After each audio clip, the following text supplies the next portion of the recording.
Olá, bem-vindos ao nosso canal. Dando seguimento aos nossos estudos para a segunda fase em Direito do Trabalho, para a OAB, vamos dar seguimento às teses prioritárias da FGV para a segunda fase. O que é bom que vocês saibam hoje? Hoje a nossa aula ela vai ser voltada para a extinção do contrato de trabalho.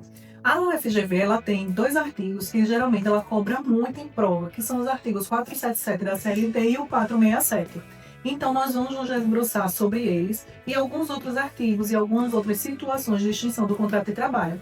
Até porque a gente tem várias formas de extinção do contrato de trabalho. A gente pode ter uma extinção do contrato de trabalho por uma rescisão sem justa causa, uma rescisão por justa causa. Pode ter extinção do contrato de trabalho por um distrato ou uma culpa recíproca, tanto do empregador quanto do empregado. Então, dando seguimento aqui aos nossos estudos, vamos passar a análise das questões que já caíram nas segundas fases da OAB, que foram cobradas pela FGV.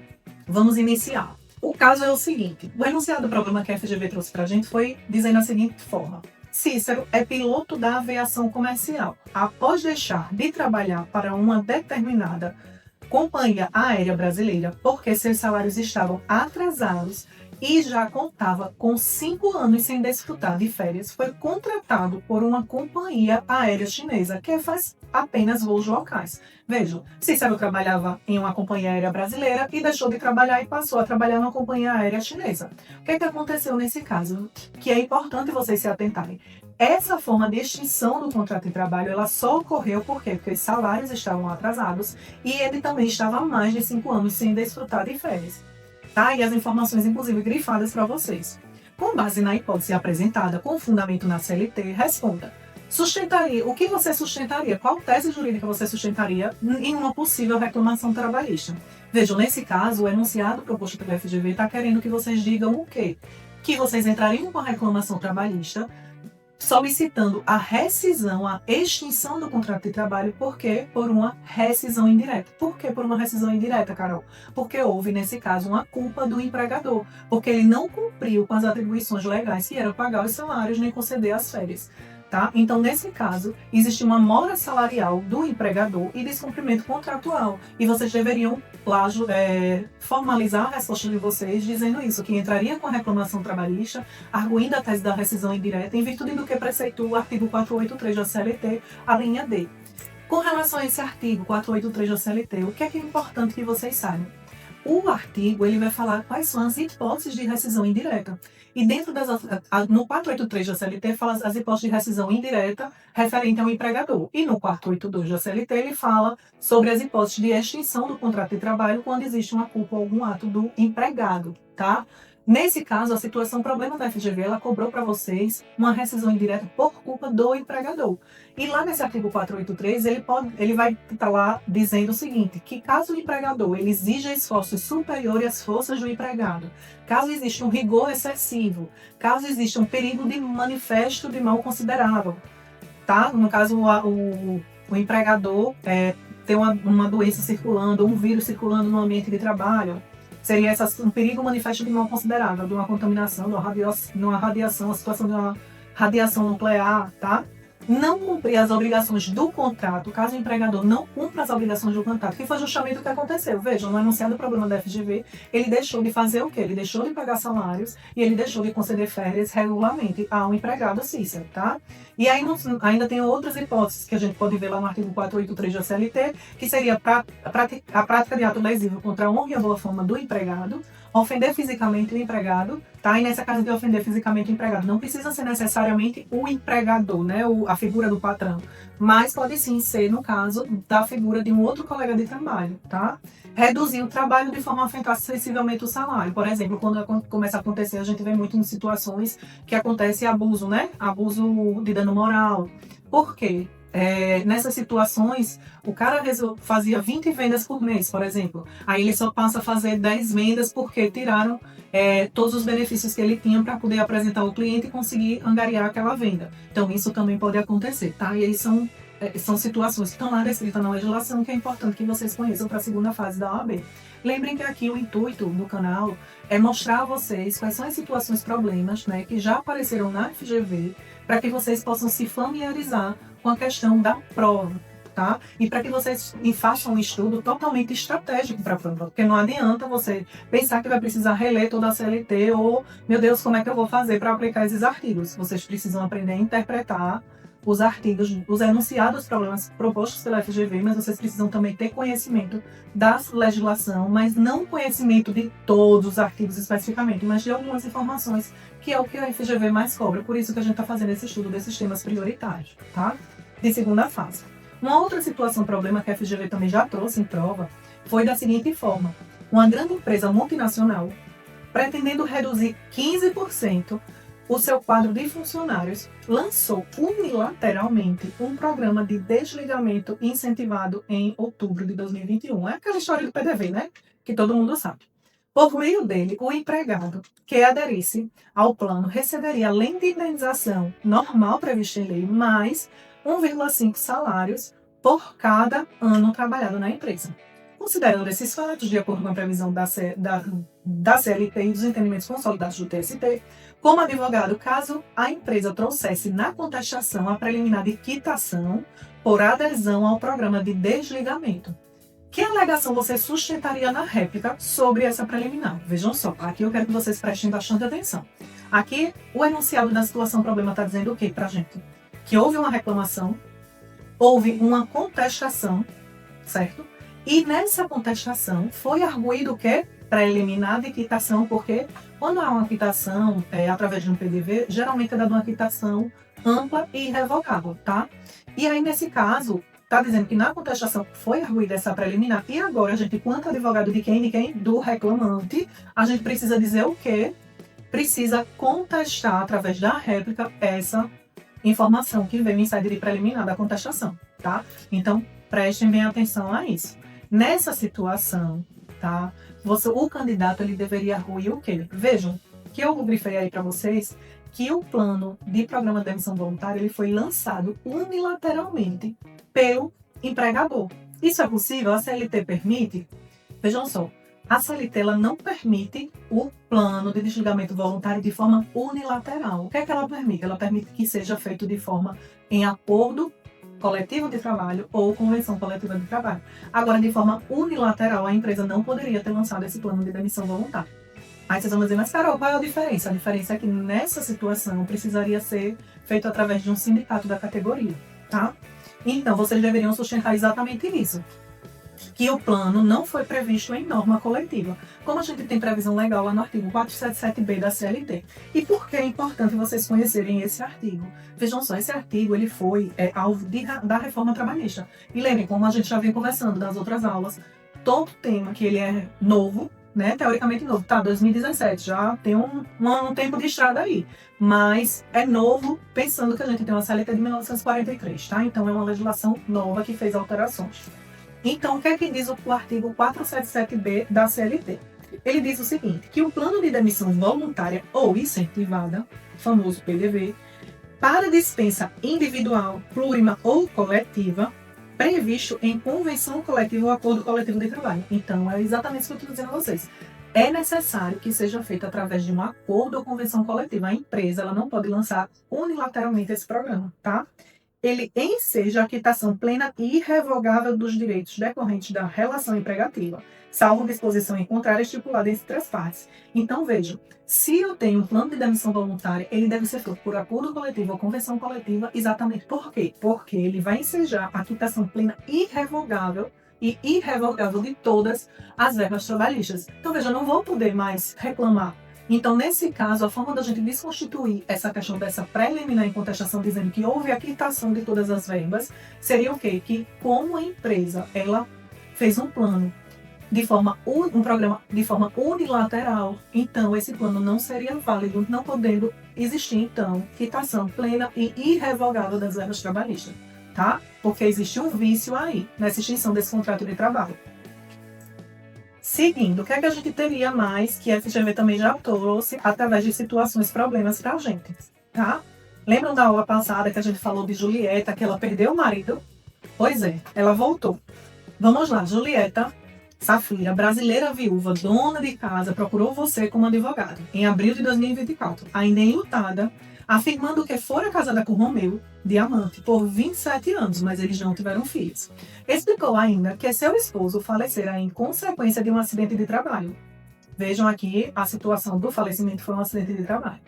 Em 25 de fevereiro de 2024, aos 60 anos de idade, dias após retornar de suas férias. O inquérito policial instaurado apontou que houve negligência da empresa como causa da morte. Seu finado esposo era empregado da sociedade empresária desde 25 de janeiro de 2018, na qual exercia a função de choquista e fazia a separação da carga, que era transportada nos caminhões para os clientes. A sociedade empresária, localizada em Osasco, estado de São Paulo, mesmo município onde o casal vivia. Então está indicando para a gente aí, quando está dizendo que o casal vivia em São Paulo, ou seja, local da prestação de serviço, certo? Julieta explicou que seu finado marido recebia o equivalente a 2 salários mínimos por mês e não teve carteira profissional assinada. Nesse caso, a gente já precisaria aí um reconhecimento de vínculo empregatício, né? A despeito de trabalhar de segunda a sexta-feira e cumprir jornada de 8 às 18, com intervalo de 1 hora para a refeição. Depois do falecimento, nada foi pago a Julieta, que até procurou a sociedade empresária para receber alguma importância sem sucesso. Então vejam, o que é que nessa situação, o que é que a sociedade empresária deveria ter feito? Vejam, aqui o enunciado do problema da FGV está dizendo para a gente o quê? Que existe uma viúva, que não houve anotação da carteira, que o falecido era arrimo de casa, então era ele que pagava todas as contas, e que ele faleceu quando estava trabalhando através de um acidente de trabalho que ficou comprovado, inclusive, através de inquérito policial. Nesse caso, como o funcionário faleceu no momento da prestação de serviço, a gente tem aí um acidente de trabalho típico, né? Mas, com relação à extinção do contrato de trabalho, quais seriam as verbas que Julieta poderia pleitear numa possível reclamação trabalhista diante da morte de seu cônjuge? Vejam, essa extinção do vínculo contratual, ela é decorrente da morte, do falecimento do cônjuge dela, mas dá os mesmos direitos de uma dispensa sem justa causa. E é importante que vocês saibam isso. Então, quais seriam as verbas rescisórias que Julieta poderia cobrar da empresa, que não pagou nada, tá? Ela poderia cobrar saldo salarial, 13º salário proporcional, certo? Carol, poderia cobrar salário 13º salário integral, caso não tivesse sido pago algum ano? Poderia, certo? Também poderia. Mas nesse caso aqui, como o enunciado da questão da FGV não trouxe essa informação para a gente, dizendo que ficou em atraso o 13º salário do ano tal, ou ficou em atraso férias integrais do ano tal, a gente não cria fatos novos, a gente não cria informações novas que não estão no enunciado do problema, tá? Do enunciado do problema, a gente pode observar o quê? Que são as verbas. Foi um acidente de trabalho, o falecimento, as verbas seriam concernentes praticamente equiparadas a uma dispensa sem justa causa. Então, a gente pensa em saldo de salário, 13º proporcional, férias proporcionais, FGTS e a multa do 477, parágrafo 8º. Aí vocês vão me perguntar, mas professora, por que esse artigo 477, parágrafo 8º? Vejam só, diante do acidente de trabalho que ocorreu, que resultou no falecimento do cônjuge de Julieta, esse pagamento deveria ter sido feito pela empresa a ela em até 10 dias após o falecimento. Então, a gente pede a multa do artigo 477, parágrafo 8º, certo? Que é equivalente ao quê? Ao valor equivalente ao seu salário devidamente corrigido. Então, como a empresa não pagou as verbas rescisórias de Romeu, certo? No prazo de 10 dias após o falecimento dele, a Julieta, a gente tem o direito de pedir na reclamação trabalhista, que seja aplicada essa multa do 477, parágrafo 8º. Vejam só, esse artigo 477, vocês têm que ter ele na cabeça, decoradinho, aprendido, por osmose, seja lá como vocês vão aprender esse artigo. Porque sempre cai em prova de segunda fase da FGV. Então, é um artigo-chave que vocês precisam conhecer, tá? O que é que esse artigo diz? Esse artigo ele é o primeiro artigo falando sobre a extinção do contrato de trabalho. Vocês vão ver lá na CLT de vocês que tem um capítulo da rescisão. E aí ele diz lá que na extinção do contrato de trabalho, o empregador deverá proceder à anotação da carteira de trabalho e previdência social. Vejam lá no caso de Romeu, sequer foi a nota da carteira.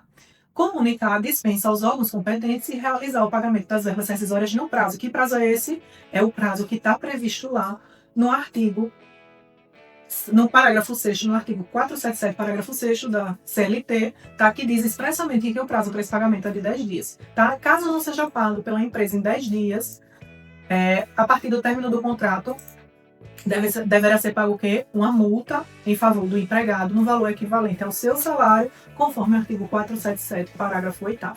Quando a gente geralmente redige a reclamação trabalhista, a gente coloca lá, multa do 477, parágrafo 6º e 8º. Por quê? Porque é para dizer que era para ter sido pago em 10 dias, não foi pago em 10 dias, e aí, caso não tenha sido pago em 10 dias, a gente vai e pede a multa de um salário do funcionário, porque não houve o cumprimento do prazo legal. A outra situação, problema, que a FGV trouxe para vocês também, que é importante que vocês saibam, é referente ao caso de Maria. Lembram que a gente conversou sobre o caso de Maria já, também? Lembram aquela funcionária que ela precisou compensar na rescisão dela alguns valores porque ela tinha deixado de pagar a máquina que ela quebrou, a empresa? Vejam, é a mesma situação aqui. Só para vocês refrescarem a memória que está falando exatamente do tema referente à extinção do contrato de trabalho. Maria trabalhou em uma sociedade empresária de 2015 a 2024. Quando foi dispensada sem justa causa, vejam, a dispensa sem justa causa são as mesmas verbas do acidente de trabalho no caso de Romero, tá? Lembrem isso. Ocasião em que recebia salário fixo de R$3.000. A sociedade empresária marcou uma data para o pagamento das verbas devidas, no prazo fixado na CLT. Qual é esse prazo? 10 dias. Ao comparecer para recebimento, Maria verificou que no termo de rescisão do contrato de trabalho, no TRCT, havia um desconto de R$2.500, justificado como um prejuízo à empresa. Maria questionou a situação e foi informada que a subtração era pela compensação de uma máquina que por distração foi inutilizada por Maria, sendo que havia previsão em contrato de trabalho de descontos por prejuízos causados pela empregada. Foi ainda apresentada a nota fiscal de compra de uma nova máquina, tal qual a avariada. Nessa situação, problema que a FGV trouxe para a gente. Esse desconto é possível? Esse desconto é possível? É possível. Por quê? Vejam só, Maria recebia R$3.000, tá? E aí foi descontado R$2.500. Esse valor de R$2.500 é possível haver compensação. O artigo 477 vai sim dizer para a gente que é possível haver compensação. Como é que é feita essa compensação?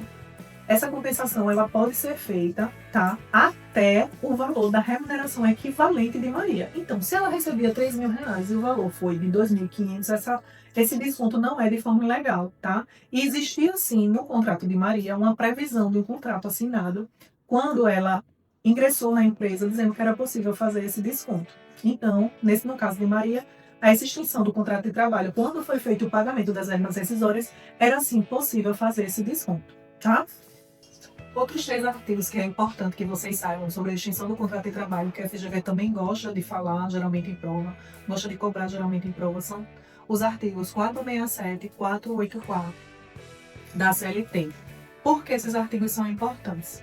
Porque o artigo 467 geralmente é aquela questão, caso não sejam pagas as verbas incontrovérsias já na primeira audiência pelo empregador, ele sabendo que deve aquelas verbas trabalhistas ao empregado, ele deve pagar as verbas ao final do processo com acréscimo de 50% de multa, tá? Então é importante que vocês saibam esse artigo 467. E por que também é importante vocês terem conhecimento sobre o artigo 484 e o 484A? O 484 ele vai falar sobre a culpa recíproca. O que é a culpa recíproca, cara? É aquela culpa que é por parte do empregador e por parte do empregado. Então, nesse caso, a gente tem uma repartição de culpa 50% para cada um. O artigo 484, ele diz lá que, havendo culpa recíproca, no ato que determinou a rescisão do contrato de trabalho, o Tribunal de Trabalho reduzirá a indenização a que seria devida em caso de culpa exclusiva do empregador, por metade. Então, nesse caso, o empregador vai ter que pagar 50% das verbas rescisórias, caso exista culpa recíproca entre ele e o empregado. Tá? E o 484A da CLT é uma novidade legislativa que veio com a reforma trabalhista. Tá? Esse artigo 484, a gente fala muito sobre a questão do distrato, é uma extinção de contrato de trabalho, mas de uma forma de comum acordo entre as partes.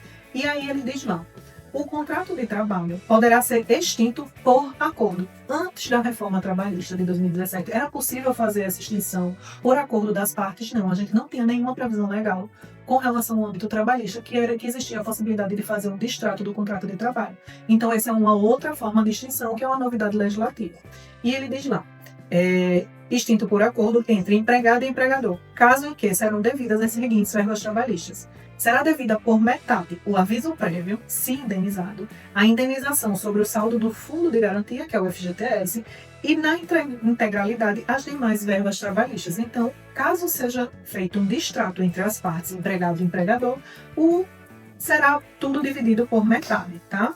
A extinção do contrato prevista no caput desse artigo permite a movimentação da conta vinculada do trabalhador. No caso, ele permite o saque do FGTS, tá? Só que há uma limitação de 80% do valor dos depósitos. Então, se eu tenho 10 mil reais, eu não vou poder sacar os 10 mil reais do FGTS que está lá nessa minha conta vinculada, só vou poder sacar 80% dele.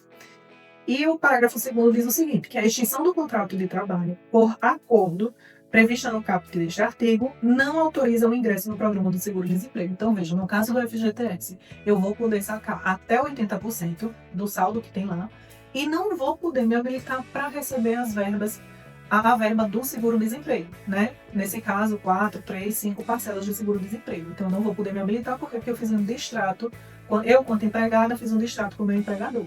Bom, são esses os temas referentes à extinção do contrato de trabalho que vocês precisam saber para a segunda fase da OAB. Então, caso vocês tenham gostado desse conteúdo, já se inscreve aqui no canal, dá um like e ativa o sininho das notificações para que a gente possa produzir mais conteúdos como esse.